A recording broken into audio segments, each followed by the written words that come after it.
Happiness is a combination of enjoyment and satisfaction and meaning, and that has a lot of discomfort inside it. Today I'm joined with the legendary Arthur C. Brooks, a distinguished Harvard professor and former professional musician. He shares his unique perspective on how happiness can come to those of us that study science and engineering using surprisingly mathematical principles. What got you here is not going to get you there is the whole problem. Arthur shares his unique perspective and how this knowledge can fundamentally change your approach to well-being.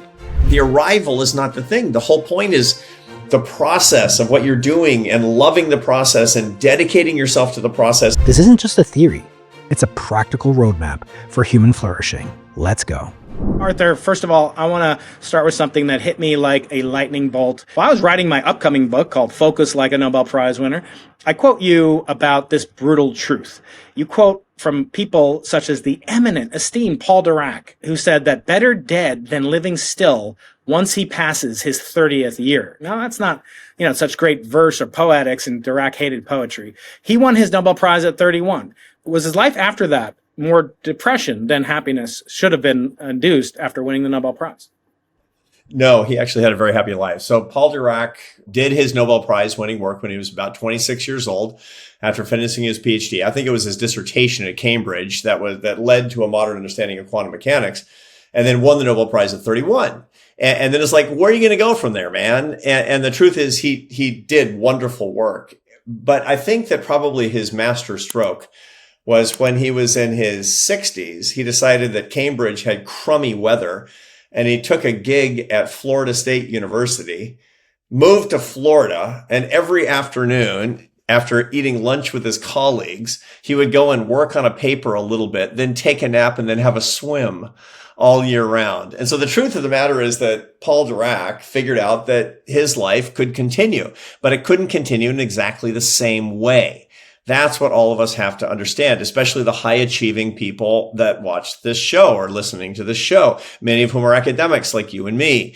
What got you here is not going to get you there is the whole problem. And you have to let yourself change. You have to let yourself develop. You have to let your conception of what's going to give you fulfillment, satisfaction, meaning, and enjoyment, that has to change along with you changing as a person. They say that all research is me-search. Now, when I'm looking into, the properties of subatomic dark matter particles, I've put on a little bit of excess weight. So maybe that's part of it. Maybe it's a diet plan. I just eat dark matter. But you really exhibit this in some ways that are exceptional. You went from playing the French horn, and traveling around following after a girl. And, spoiler alert, you got the girl and you got 3 wonderful kids. But you went from playing the French horn to economics to teaching at Harvard to reshaping how we think about human flourishing and human behavior. So I guess my question to you is this: did you intuit this understanding that you were running against a cognitive clock? And did that make you want to pivot constantly from these multi-different dimensions and axes that you so handily did? Well, I got lucky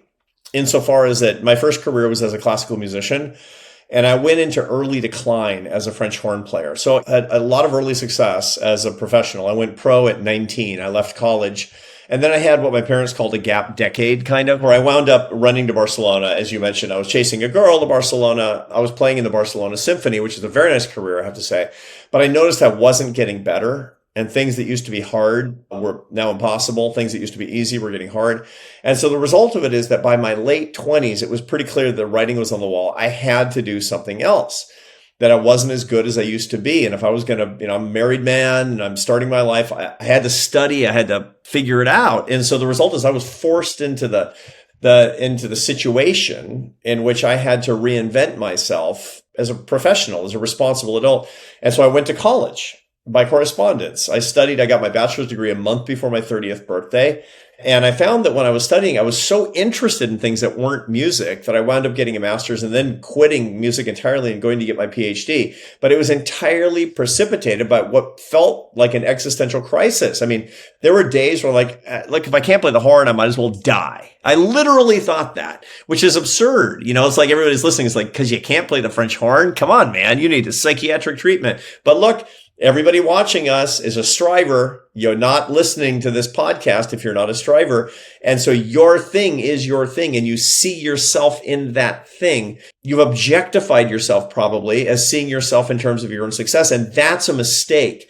You're a full human person, and the manifestation of your gift can be found in all sorts of different walks of life. And I found that out because I had to. And the result of that was I've felt able to change course every 7 to 12 years for the rest of my career. And I've had 4 different careers. One of the neologisms or portmanteaus, as our mutual friend Steven Pinker likes to wax rhapsodically about, is what I found so exciting. It's called a CV of failure, a failure CV. And usually we're used to thinking about, kind of burnishing and saying how impressive we are.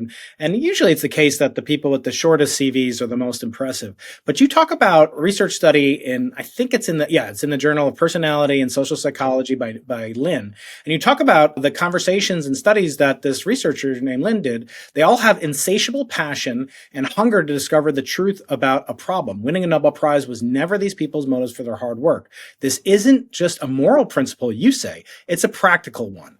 Unlike dreams of winning accolades like the Nobel Prize, our core research values are resistant to disillusionment. What does that mean? What does it mean to be resistant to disillusionment? The whole idea here behind this is that the goats in science, for example, and that's in the physical sciences like your world, or behavioral sciences like me. They're insatiably interested, and they love the process of learning because interest is an intensely positive emotion. And so they have a lot of curiosity, and that's the fuel. The fuel actually has to be the curiosity and what you're trying to do. It's not the Nobel Prize. I mean, that's like the Nobel Prize, by the way, is a good day. Number 1 on the New York Times bestseller list. That's a nice day. But it's nothing more than a nice day. And if you don't understand that, you're going to be falling prey to what we in my business call the arrival fallacy.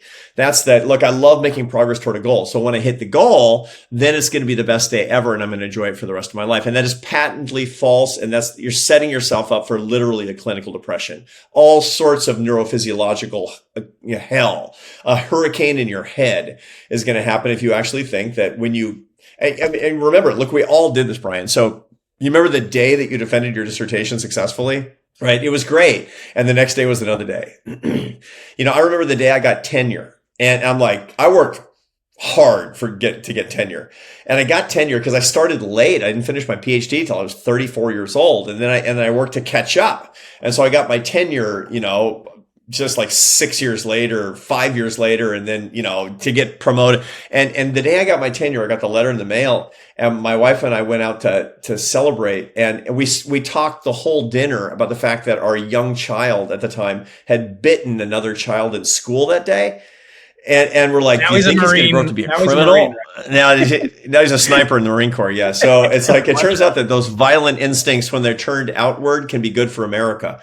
But the whole point is, it's like the thing, the arrival is not the thing. The whole point is the process of what you're doing, and loving the process and dedicating yourself to the process. And that's one of the great secrets to satisfaction, is the struggle towards something worthwhile and getting a lot of value out of the struggle per se. Let me pause there, because what Arthur just said really connects to something that most people have never really thought about. And you've talked about it, I know, with Chris Williamson on his podcast, and that's that you can never be happy. It's really kind of paradoxical. Happiness is not a state of a wave function that physicists can probe and look at its behaviors. It is a process. And you described this so beautifully well. And I wonder if I could run a theory by you. I call it the entropy of happiness, which is basically that you have many, many ways. As you said, you win the Nobel Prize, you're very happy for that day, right? But if you win 2 Nobel Prizes, your marginal increase in happiness is not that much. In fact, there's only one person who's ever won 2 Nobel Prizes in the same field of physics, and Marie Curie won it in different fields. So there's only 2 people who have really won it in 2 different fields, right? So in that sense, you can't really double your happiness, right? It's very hard to double it. Even to be a billionaire, from a millionaire, or from just our average quality of life. That's not really that simple of a process. But to become infinitely unhappy, and I will never mention this to a fellow parent, but we both know the greatest fear of being a parent or a grandparent or whatever would result in infinite increase in unhappiness. Therefore, there are more ways to be unhappy than to be happy. And therefore, happiness is an entropic process, which is great because almost nobody understands entropy anyway, as it said. So what do you make of this, that because there are so few ways to really double your happiness, 10x your happiness, that we spend so much disproportionate time trying to achieve that impossible goal? So the reason is because we want to be happy. And the reason it's so hard is we're not built to be happy. Mother Nature doesn't care. Brian and Arthur are happy. Mother Nature doesn't care less. Mother Nature has only two goals for Brian and Arthur, which is survive and pass on your genes. That's it, man. Those are the evolutionary imperatives. And all of our emotions, the emotionality, positive and negative, that lead us to feeling happier. And, happiness is not an emotion. It's not a feeling, but it has feelings associated with them as evidence of happiness.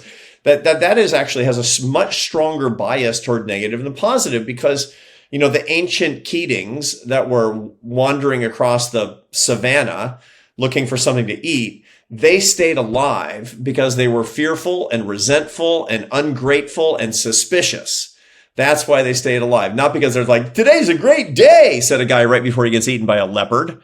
And so the truth of the matter is we're evolved for a lot of this negative emotionality, even though we don't want it.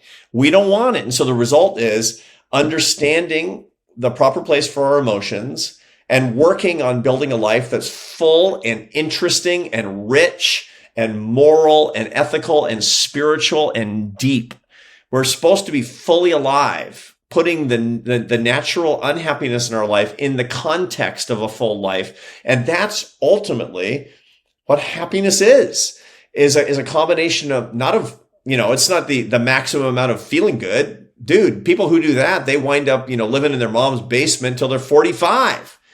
The happiness is a combination of enjoyment and satisfaction and meaning, and that has a lot of discomfort inside it. So, Arthur, you're never supposed to do what we're about to do, which is to judge a book by its cover. So I was graced by your assistant and your team at Arthur Brooks Incorporated to get a digital copy. I don't have my physical copy that came out this week as this podcast being released. So let's do what you're never supposed to do, Arthur, and judge a book by its cover. Hey, book lovers, we're judging books by their covers. We know we're not supposed to do it, but into the impossible, there's nothing to it. Let's take a look and judge some books.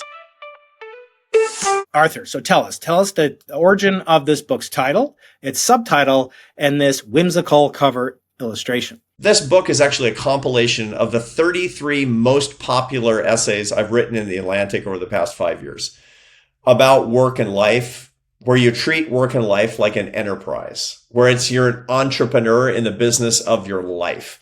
And when I write about life like that, it really lights people up, and I'll get 500,000 or 1 million readers. And so the Harvard Business Review packaged up the top 33 of these things into one book. And, usually my books are a big new idea, completely original out of the pipe. These are the 33 things around the same thing. And it's intended to be read one essay a day.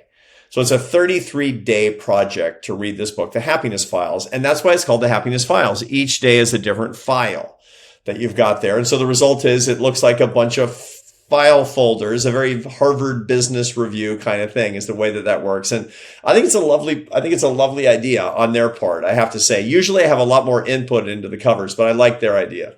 Typically people will say, when I ask them about the cover, they'll say, well, I had no choice in the cover or the title, or at least you approved of it. Now, it's rumored that your next book or a future book of yours will be entitled The Happiness of Art, not The Art of Happiness. Why are artists so miserable?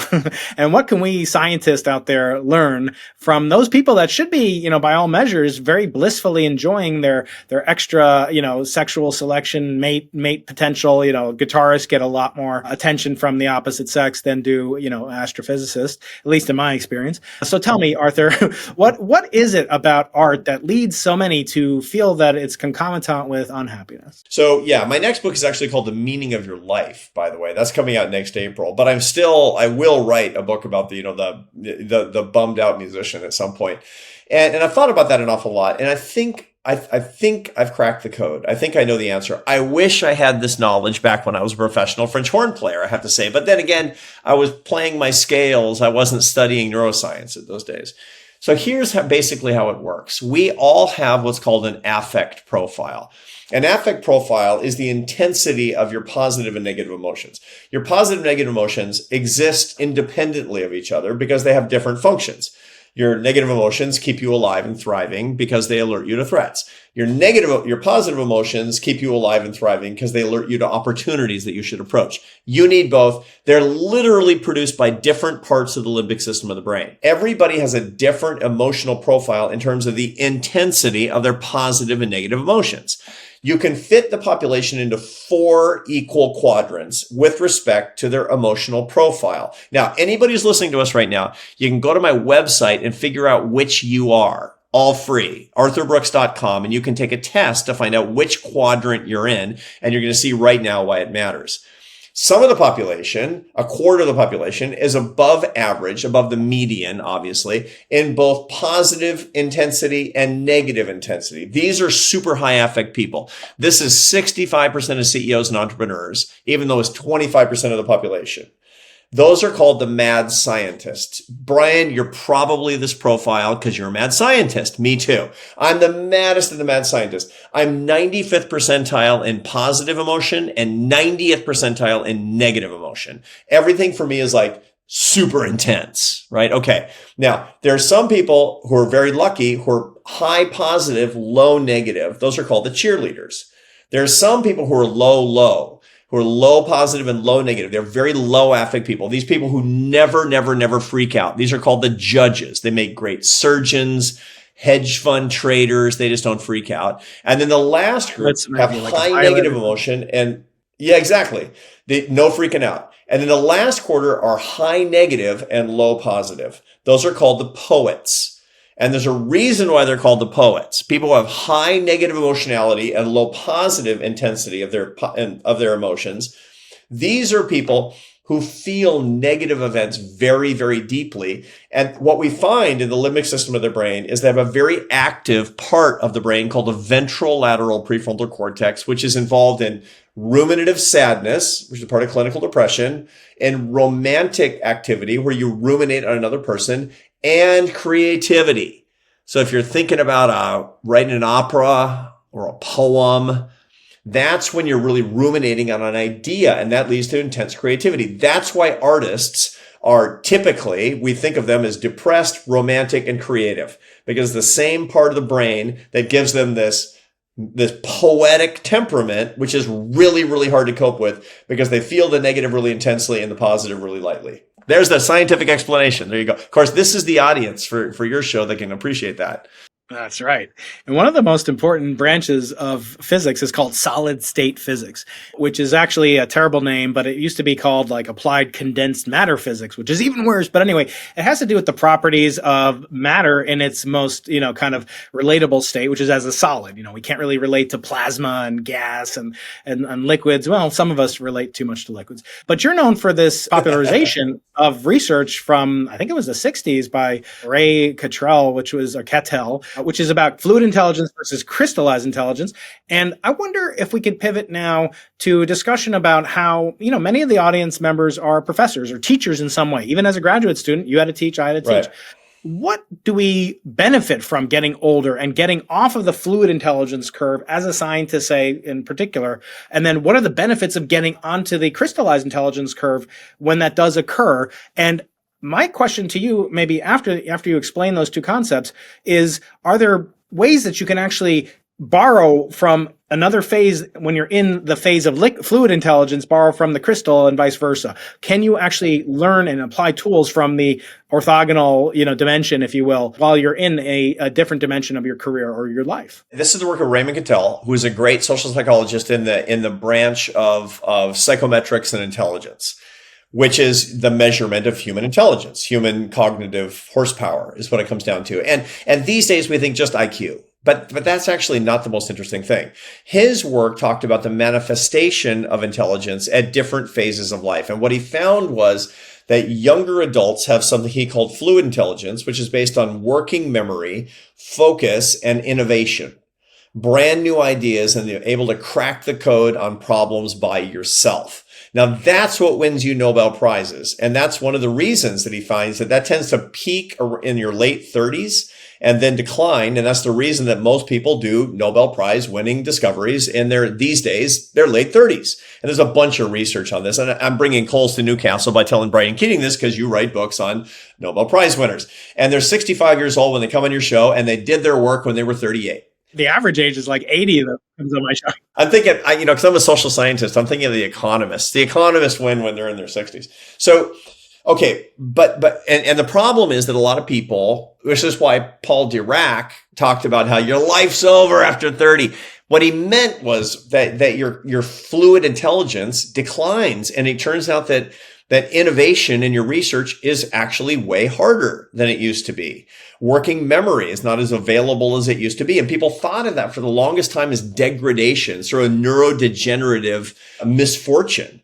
But it's not. It turns out that the brain actually just changes to a different form of the brain based on basically the hippocampus, which stores episodic memory, is full. And so, yeah, your working memory is not as good because you have to reassemble memories from different parts where the component pieces of memory are stored in different places in the hippocampus. And the filing system is no good. So a guy comes up to you on the street and says, "Brian, good to see you, man." You're like, "What's his name?" And you send your little librarian to the back of the stacks, and he goes up 3 flights of stairs and stops for coffee. And 15 minutes later, he comes back and says, "That guy's name is Mike." And Mike is long gone, and Brian feels like a moron. But it's not, the problem is not that there's something wrong with your brain.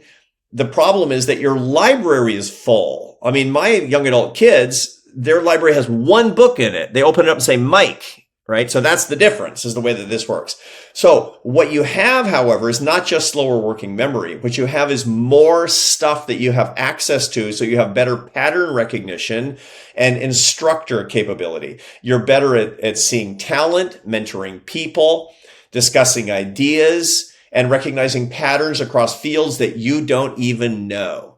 That's why historians are much better. That what you find is that the best historians do more than half their work after the age of 65, because they have to have a huge library. Meanwhile, poets, which are innovators with words, do their best work before the age of 40, and more than half their work before the age of 40. Poetry is a fluid intelligence profession. History is a crystallized intelligence profession. Okay, now let's talk hypothetically about a 50-some-year-old physics professor at a big elite California university. You know anybody like that, Brian? Let me check. Let me So, go into my brain. what's good about that? What you find typically is that it's much easier to do innovative, brand new idea generation when your brain is less crowded and working faster, which is to say in your 20s and 30s.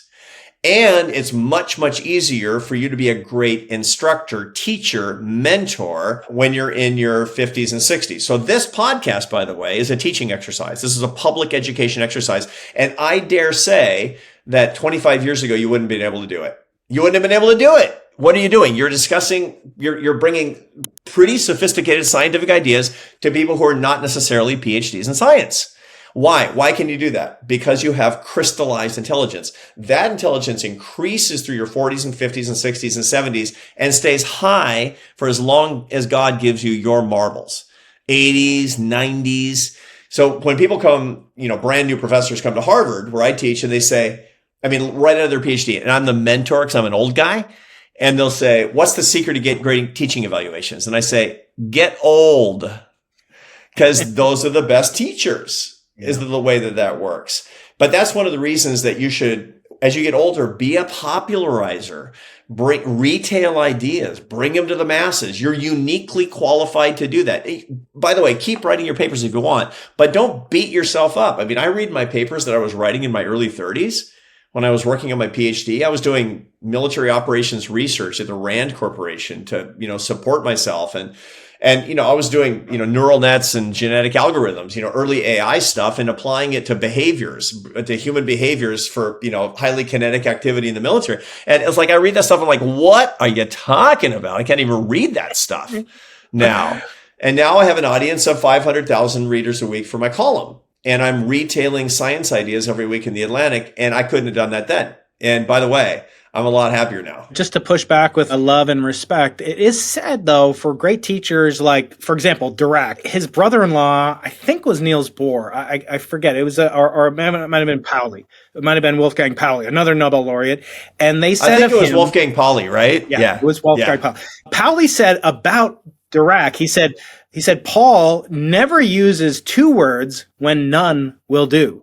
And it was sort of a way for me to recognize this thing called the curse of knowledge, which is what I want to push back on what you just said. And that oftentimes you know so much that it's almost impossible to relate to your very young self that didn't know anything. So how can you, at this stage of your career, 50s, 60s, whatever you are, relate to a 31-year-old assistant professor at Harvard? I mean, how is that possible? Aren't you cursed with the knowledge that you've accumulated? Not just the knowledge, I like to say the wisdom that you've accumulated. Yeah, no, it's true. But, that's the same question, by the way, as how can you be a really, really good parent to your teenager when you know so much stuff that they don't know? And you're talking to somebody who thinks they know everybody. How old are your kids? I can't remember. How old are your kids?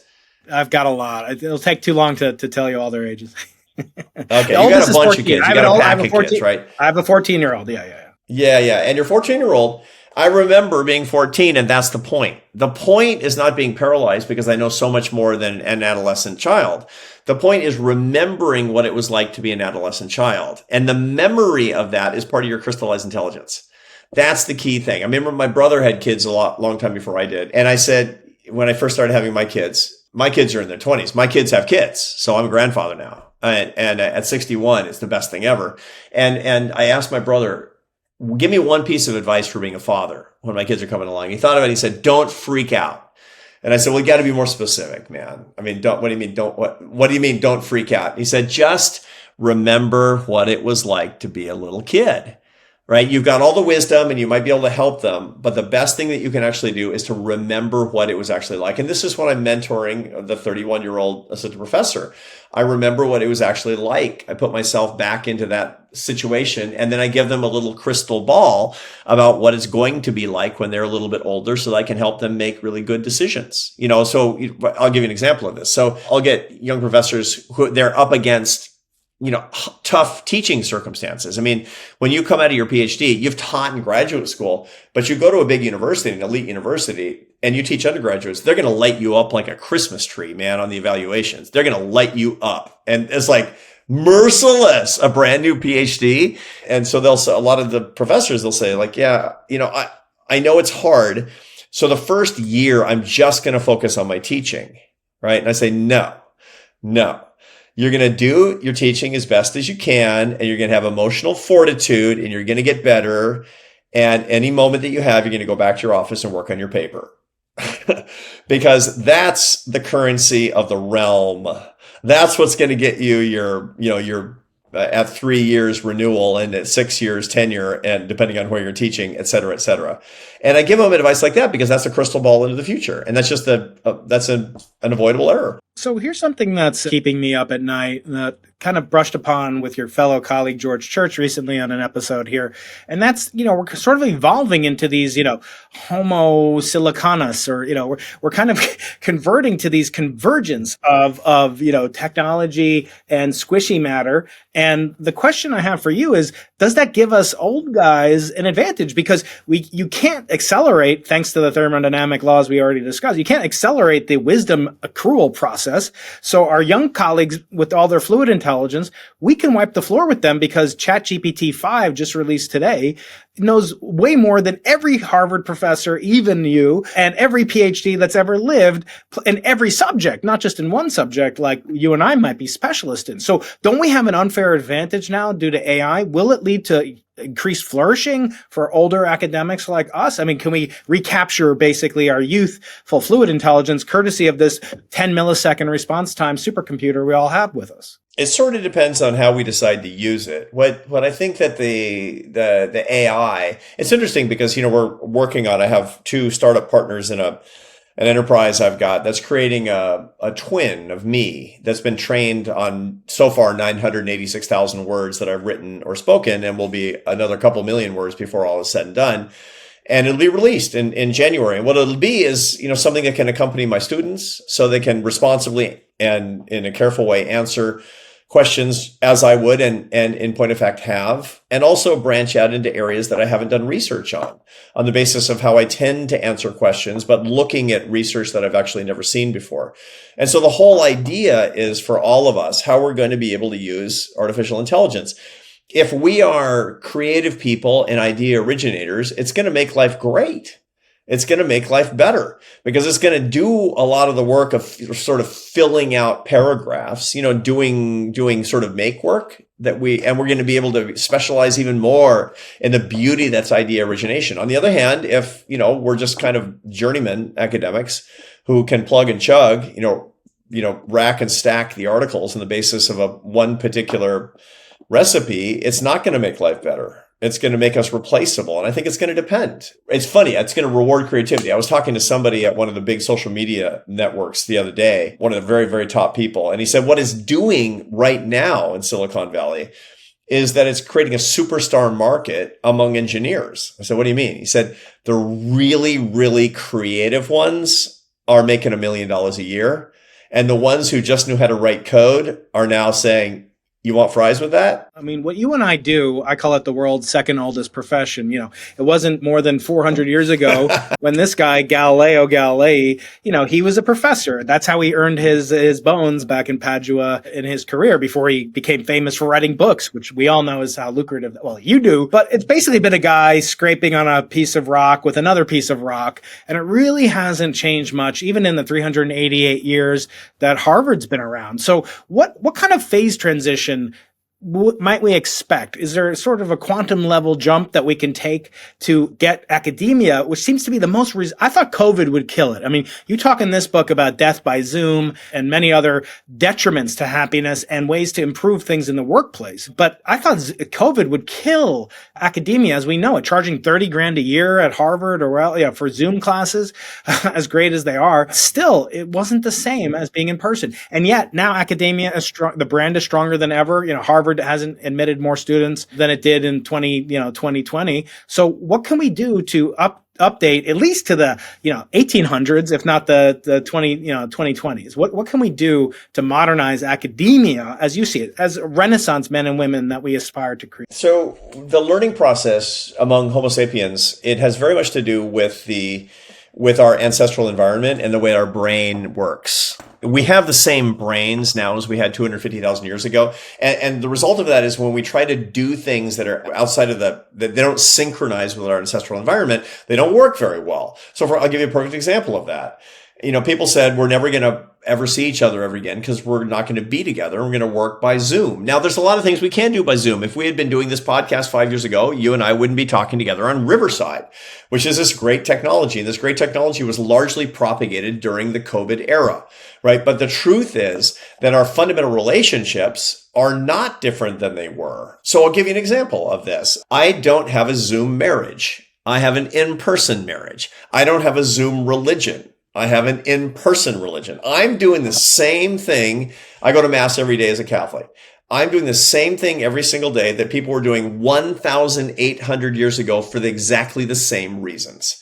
Now, in other words, there are certain things that are synchronous with the ancestral environment and ancestral brain and things that are asynchronous that don't work out that very well. So what can we think about technology and what have we learned from COVID and virtual work that we can actually talk about with respect to other technologies like AI and how they're going to update the university or anything else that we do? And the answer to that is to the extent that it complements the way that we actually learn, it's going to be beneficial, it's going to work, and it will be adopted. And to the extent that it substitutes for these ancient technologies and techniques that really, really work, they won't last and they won't work is the whole point. So the whole idea, you're going to get your entire education sitting in your mom's basement being taught by a bot. Well, no, you're not. Because a good deal of learning is relationships with other people. Is how this comes in. This is how we learn. People sitting around a campfire telling, the ancient mythology of the origins of the world, right? I mean, how was Genesis 1:1 passed on? It was not passed on by, a bot telling somebody that. It was humans doing that. And that's how our brains will learn these things. So to the extent that we can use AI to make it a little bit better, improve the knowledge that then we can actually share with each other as actual brothers and sisters in the flesh, great. To the extent that we try to replace each other as humans, I don't buy it. So about 9 years ago, our commencement speaker here at the University of California, San Diego, was your co-author and friend, the Dalai Lama. And we asked him, I got a chance to ask him a question. And that was, what is your daily routine? I mean, for lack of a better word, I know yours, you go to mass, you just mentioned it. Religious Jews like me, we, pray every morning as well. And the question to him was, well, he's Buddhist, right? So what is his sort of daily ritual in terms of creating happiness? And he started off by saying, well, I wake up, and you know this better than me, probably 3 a.m, and I meditate for 8 hours. And then my eyes just glazed over. I said, well, you obviously don't have kids, which I knew, but, having young kids and having other, kind of demands on your time actually is probably the thing that will make you most enduringly happy, right? And him lacking that, he has a brother, I believe. I know that he was asked once, if his brother died, would he be unhappy? Would he be sad? And he said, I would try not to be. And I found that so hard to relate to, Arthur. And the question I have for you is this. In quantum mechanics, there's a famous measurement problem that by measuring a system, you change it. There's no way for an observer to not interact and thereby affect the behavior and the outcome of quantum systems. So how do I know if he's really happy? Even if I could meditate 8 hours a day or be like you, super fit, incredible career, grandchildren, all the things that I aspire to someday as well. But how do I know that you're really happy? In other words, how can we observe and what can we glean from that, bearing in mind that we always affect what we observe? It's interesting because I've known the Dalai Lama quite intimately for the past 13 years. And since I first started going to Dharamsala, we've done a lot of writing together and we've done a lot of conferences together and a lot of very, very, very meaningful private time together. He's written about happiness, but he has transcended happiness. And that's what we need to do too. Here's the interesting thing about it. What the Dalai Lama is fully alive. And to be fully alive is an ancient concept of a good life well lived that Aristotle would have called eudaimonia, as opposed to what moderns often think about, which is, I want to feel good today. I want to have an excess of positive emotionality. You got to transcend that. That's not the goal. I mean, it's interesting. I wish I'd known this as a younger man. But so how does the Dalai Lama, and by the way, the protocols of the Dalai Lama for first thing in the morning, I'm very intimately aware of these things. And they're super good for every scholar who are watching us today. And there's good neurophysiological data to back this up. The one thing, can I take a side note, go down this rabbit hole for a second? Yeah, is that okay? Do. More the better. Because, we got all these professors listening to us. And when I was a young professor, I was like, how can I be more creative and productive? Why? Because I got to write my paper, or later I want to work on my book. I got to do my lecture notes, and I'm spent. I don't have any ideas. Okay. So you got to optimize your brain chemistry such that you have the maximum amount of sustained dopamine in the prefrontal cortex. That's the goal. Dopamine is a neuromodulator that gives you focus. It gives you anticipation of reward. It gives you a heightened sense of creativity. So the problem is that, when you get into the office at 9 or 10 in the morning and you've been doing stuff and you had a kind of an argument with your wife or husband and then you kind of goof around for a little while and you answer email and then you get some coffee and you go talk to the person in the next office and then you don't get anything done. Why did I get anything done today? Here's why. You spent your dopamine in the wrong place. So here's how the Dalai Lama starts his day. And here's the version of how I start my day that I built on the Dalai Lama's protocol and has fundamentally been a game changer for my productivity as a scholar and as an author. He gets up at 3:30 in the morning. The first thing he actually does is he exercises. He has an exercise bike. And it's hard now because he turned 90 in July and his knees are kind of not great and the whole thing. But for many decades, he would do half an hour of aerobic exercise every day to start the day. And then he meditates. It's true, before he ingests any nutrition. But the meditation that he does is called analytical meditation, where he'll look for the first 2 hours. He'll look at a passage in Tibetan Buddhist scripture and meditate on what it means for himself and the world. Then at the end of that, then he'll take some nutrition. He doesn't drink, he drinks tea. So it's where he gets some caffeine. And caffeine is an unbelievably potent nootropic substance, which just sucks dopamine into your prefrontal cortex. And then he eats healthy food. He's not a vegetarian, as a matter of fact. He eats healthy food, including protein first thing in the morning. And then he's able to undertake his creative tasks over the course of the day, whatever they happen to be. So I built my protocol on this. It's changed my life. I get up at 4:30 every day. And when I'm home, I'm on the road about 48 weeks a year, but I try to simulate it no matter what time zone I'm in. 4:45 to 5:45, I have a combination of zone 2 cardio and strong resistance training, which is really, really important. Anybody who's over 30, you better be picking up heavy things or you're going to get sarcopenia. And it's also extremely good for your brain to lift weights. And then I get cleaned up and I go to Catholic Mass every day. It's my worship. It's my version of his analytical meditation. And only then, about 2.5 to 3 hours after I've been up, then the natural adenosine in my brain, which is an inhibitory neurochemical in my brain, it is actually then has resolved, so I'm not feeling groggy anymore. Then I administer the psychostimulant of caffeine, and I get a clean dopamine surge into my prefrontal cortex. I have only 60 grams of protein in terms of yogurt and berries, etc. And then I hit the books, and I get 4 hours of creative concentration. No meetings, no calls, just writing and thinking and prep and research every day from 8 to noon, when I'm home. And that's, by the way, that's how you do it. Look, like we're scientists. You and I are scientists. I mean, you're a real scientist. I'm like a scientist, but you get my point. We're supposed to live in an evidence-based way. We also believe in the metaphysics of, a good God who loves us, which means that we not only believe in the creation, but the artist, which is a beautiful thing too. But we better live in an evidence-based way that lives up to our standards. And that's one of the ways that we can actually do that by seeing ourselves as a research project. Let me ask you a selfish question. You travel a lot. You just mentioned, traveling 90% of the year or almost or more. I feel great guilt when I leave my kids, especially because, the youngest is 7 and then the oldest I said is 14, a lot of them in there. My question to you is, when I go away, sometimes it's for work. I don't need more money. I don't need more publications. I've got a chaired professorship. I've, written books, many books, and I'm writing more. I don't need to do anything. But when I get that invitation and, they want me to speak and they're going to pay me, which is rare for a physicist. I know you experience this in different ways, but for a physicist to get paid to give a speech is pretty rare.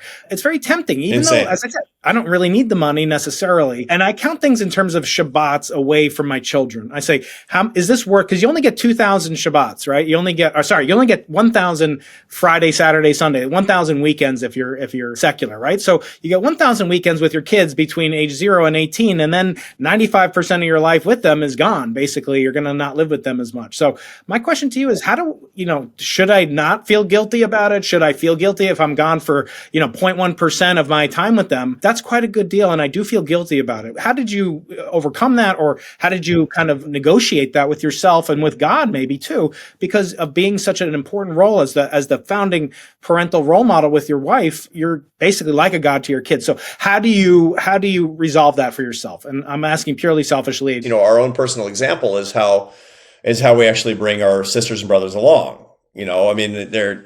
People want to know how people have done it and done it poorly. And I've done it poorly at times.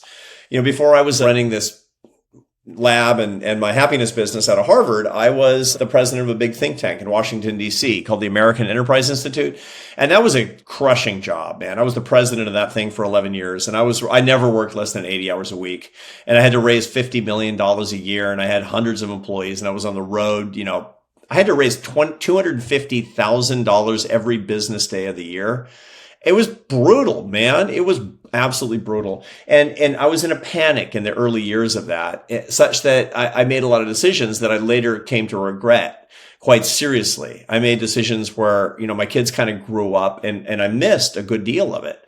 And I thought to myself, why? And the answer is because I was trying to be special rather than happy. It was really quite selfish, I have to say. And so the result of it is, as I've grown older, and I'm very close to my children now, and I'm very close to I live with some of my kids and grandkids in a big house, in a multi-generational house. That's a decision that I've actually made for physical proximity. They're like a Catholic family from 1940. My kids got married early and started having kids in their early 20s because, raise them Catholic, they do Catholic stuff.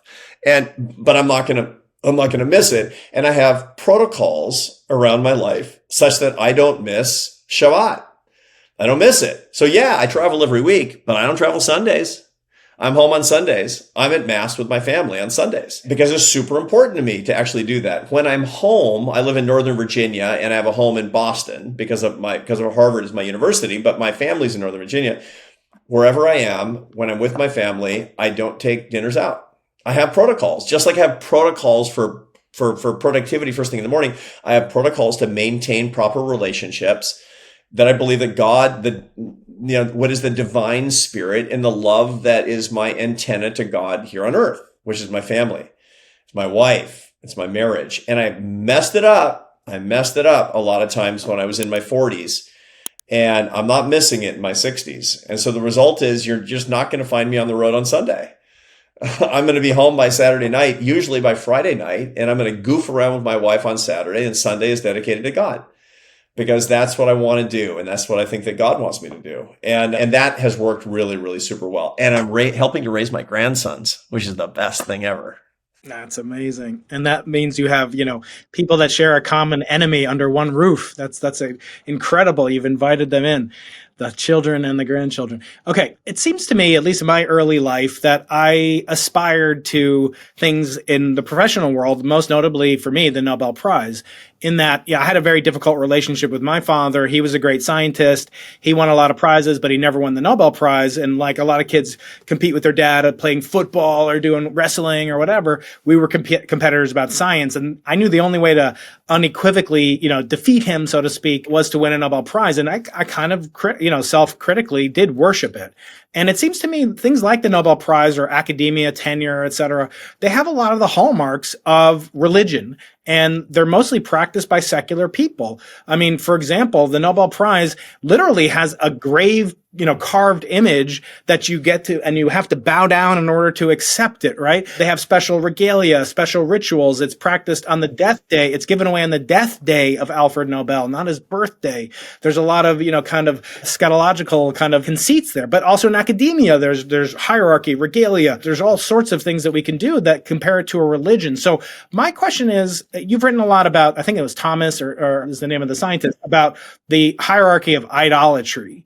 And, bearing in mind the second and first commandments imprecation against idolatry, how can we, first of all, can you explain this concept of the four attachments and how we as academics, perhaps, or scientists and young people listen to this as well? How can we avoid the negative sides of, say, the Nobel Prize, but also have something wonderful and godlike to aspire to without actually worshiping and violating avodah zarah or the worship of foreign gods? It's a very deep concept that you raise. And the truth of the matter is it's not an academic problem. It's a striver problem. It's people who strive for true excellence. And there are lots of reasons that we do that. And so, I can go back in time and I know the childhood of strivers, Brian. I mean, I know your childhood. It's always the same. It's I can't get their attention unless I do incredible things.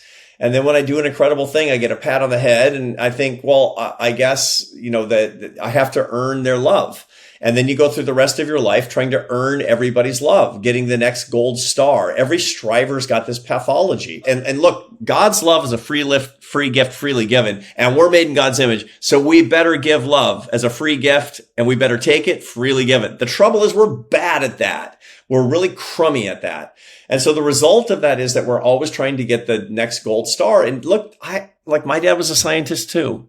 My dad was a big shot too. My dad was as a mathematician in his descendants, his intellectual lineage, how mathematicians do that. His dissertation advisor and his dissertation's dissertation advisor. My dad is a direct intellectual descendant of Gauss. He was brilliant. My dad was the most brilliant man I've ever met, right? And I'm still trying to get his attention. I'm hoping he's proud of me. And he's been dead 23 years.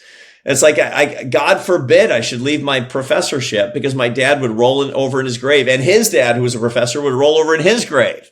I get it. I get the academic striver. I completely get that. But Brian, we need to be free. We need to be free to love freely and allow ourselves to be loved and stop trying to earn everybody's love. Now, what you're referring to a moment ago was how this conundrum is dealt with philosophically by Thomas Aquinas, Saint Thomas Aquinas, for those of us who are Catholics, who was a Dominican friar, but he was a contemporary, more or less, of Maimonides and Averroes. And they were all Platonists, Neoplatonists in the Middle Ages, in the 12th, 11th, and 12th and 13th centuries. And Aquinas really discovered Aristotle, or really rediscovered Aristotle for modern audiences. And notice that Aristotle said that people are beguiled, strivers are beguiled by 4 earthly idols: money, power, pleasure, and fame. He called it honor. Honor is different. Like, I have 2 Marine kids and they serve with honor. That's not what I'm talking about. Fame means the admiration. And in academia, fame is extremely local, right? It's like, you're not going to be internet famous as a physicist, but when you walk into the room, you'll be like, Brian Keating, he wrote that paper on, right? And I get it. So we have this weird prestige version of fame in academia. Totally. So these beguile us. And when we turn those things into the thing that we think is going to give us satisfaction, we always wind up in misery. That was Aristotle's observation and Aquinas' observation for the modern world. So the game I play with strivers is called What's My Idol? Because when you know your idol, Brian, you can be free. You can be free. What's your golden calf? You want to play as we finish the podcast? You want to play What's My Idol? Let's do it. You want to be my contestant? Let's do it. Okay. Here's how it works. Now, here are the idols, and this is very good social science. Money, it's like money, or resources; power, which is influence over other people; pleasure, which is feeling good, comfort for a lot of people; and fame, which is the admiration or prestige of the world. Okay. One of those beguiles you more than the others, but I'm not going to ask you which one it is. I'm going to eliminate the ones that it's not. Okay. Right? I'm going to say, I'm going to take these away one by one. And when I take it away, it doesn't mean, by the way, you don't have it at all. If you kick out money, it doesn't mean you're poor. It just means you're average. Right? And by the way, strivers hate being average. Mm-hmm. So, okay.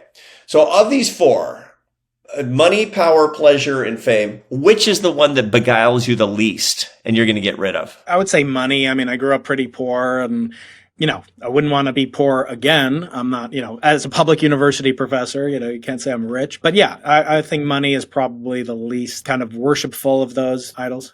Yeah. You're not that money motivated. If I said you can go buy a boat, you'd be like, I don't want a boat. I get seasick. Right? And I hate fishing. Yeah, okay.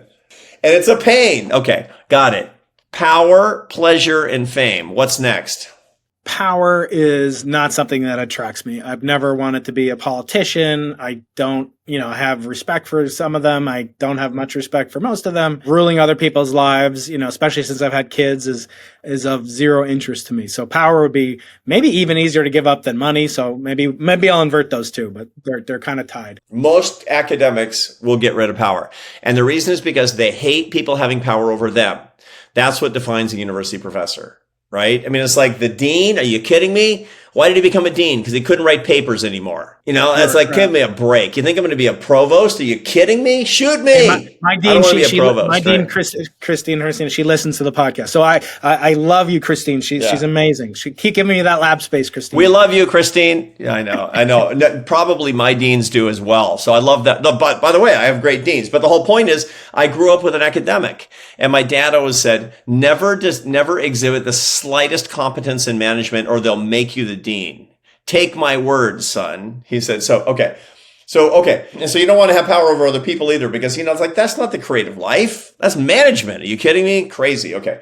So we got rid of 2 and now we've got comfort or pleasure, feeling good, and the admiration of the world. Which one do you give up next? It's getting harder because obviously these things you care about more. Which one do you give up next? I mean, I'm definitely, I like finer things. I like good food, as you can tell. I like to eat. I like to, do pleasurable things, but I'm not unnecessarily as worshipful of that. So I would say pleasure would probably go next. I mean, comfort, it's hard to, peace is a different thing, right? Peace is the highest worshipful value, at least that we wish upon people, right? Even in my years as a Catholic, I remember, we would wish each other peace because without peace, nothing else is possible. Even if you have your health, if you're at war, if you're in a jail, it's impossible. And if you're not at peace with yourself. So anyway, comfort, I'm not saying that's the same as peace, but pleasure, yes, I could give up pleasure next most easily. So now we know that what Brian wants is the world's adulation for his considerable gifts and to be acknowledged for and recognized for his serious achievements. And that comes from the fact that you were raised a striver, and strivers are going to strive, and you're going to go into large parts of your life trying to earn other people's love.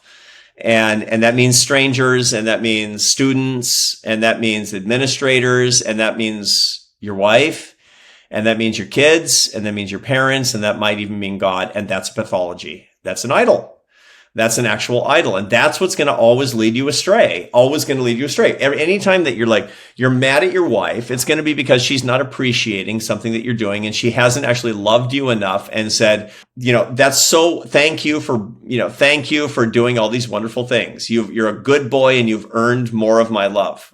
And when you don't feel like you get it, you feel resentful. This is a classic thing that strivers actually have. And that's the idolatrousness that we all have. And everybody has an idol, by the way. This is not some weird pathology and some mental illness. This is just kind of how fallen humans have been wired. This is Genesis 2. The fall of man. And Exodus, right? It says Exodus, people think, it says you shall not leave yourself after your heart, and your eyes lead you astray. But really in Hebrew, it means to prostitute yourself. The actual translation is, you should not go astray after your eyes and your heart, after which you prostrate. And we physicists and scientists and academics, we think we're so sophisticated, but literally we worship an idol in about 3 seconds, whether it's the H index, which was invented here at UC San Diego, or some other, citation count or book sales or what have you. Anyway, Arthur, you've been so generous, but I do want to close with a fellow Arthur, a great Arthur by the name of Sir Arthur C. Clarke. He has 3 famous laws. By the way, did you know that he invented the word podcast unknowingly? I did not know that. So you see behind me, there's a sign that says open the pod bay doors. So when Vinny Sirico, an engineer at Apple, invented the iPod and pitched it to Steve Jobs, Steve thought the name, it looked like the pod in the pod bay doors fame in 2001, A Space Odyssey, which is the origin, or connected to the origin of the word podcast. So podcast wouldn't happen without a fellow Arthur. How about that, Arthur? Okay. So Arthur said many things. Another Arthur C. Another Arthur C. Yeah. That's right. You have to put the B, and you would be cited first because you have the B and he. Okay, here we go. So I'm going to ask you rapid fire. Rapid fire. We'll close out in 3 quick questions. You got it. Okay. He said that any sufficiently advanced technology is indistinguishable from magic. And my question is, you've basically reversed engineered the physics of happiness or human flourishing, and you've taken for what others suffer from. So what is it about happiness that is so chimeric and that you've learned that is basically this 200,000-year-old software that's still operating on our million-year-old hardware? What is it about happiness and the pursuit of it in the Declaration of Independence and on down? Why is it so chimeric? Why is it so difficult that you have to write these books about it? Why isn't it just so simple and we could just all, practice it as if it's not magic? Because Mother Nature doesn't care if you're happy, and she gives you urges to think only about yourself. You will only become happier when you forget yourself by remembering others and remembering God. Now, Arthur Clarke's first law says that when a distinguished elderly, I'm not calling you elderly, but when a distinguished but elderly scientist says something is possible, he or she is very likely to be right. But when he or she says something is impossible, he or she is very likely to be wrong. Arthur, what have you been wrong about, if anything? What have you changed your mind about over your academic career? I've changed my mind about a lot of things, but a lot of it has to do with what we talked about here, where I honestly believed that if I could achieve all of the dreams that I have, if I could arrive at the goals that I had set, then I would actually arrive at a certain level of happiness. And that's wrong for me, and it's wrong for everybody. Okay, the last question echoes the origin of this podcast name, which is that Arthur said the only way to know the limits of the possible is to venture beyond them into the impossible. I want to give you the opportunity to go back to a 25, 30-year-old Arthur C. Brooks and get 25 seconds with him and ask him or tell him some advice. Would you change anything, or would you let it play out the way it has in at least this branch of the wave function of the universe? I would tell a 25-year-old version of myself that your suffering has meaning. You become the man that you're supposed to be, not because of the good days, but because of the bad days. Learn from those bad days as opposed to trying to eliminate your suffering, and your life will be better as a result. Arthur C. Brooks, one of my favorite thinkers. Your mind, we're in love with your mind over here. I think Galileo, he looks a little bit like you with that beard. Arthur, thank you so much. This is such a great book, The Happiness Files, out now. He's got more hair. A little bit. Arthur, this has been a real pleasure. Congratulations on all your success. I hope we can meet in person someday. Maybe when you're visiting a Marine or two down my way in San Diego County. I'd love it. Thank you, Brian. I appreciate it. Thanks for your show. And thanks to all of your audience. Have a great day. Thank you so much. I hope you enjoyed this episode with Arthur C. Brooke, exploring how happiness can lead to human flourishing. And I know that you'll love this episode I did with Google X leader Mo Gadot, who's devoted his life after the death of his son to achieving happiness for over 1 billion people on Earth. Click here. Don't forget to like, comment, and subscribe.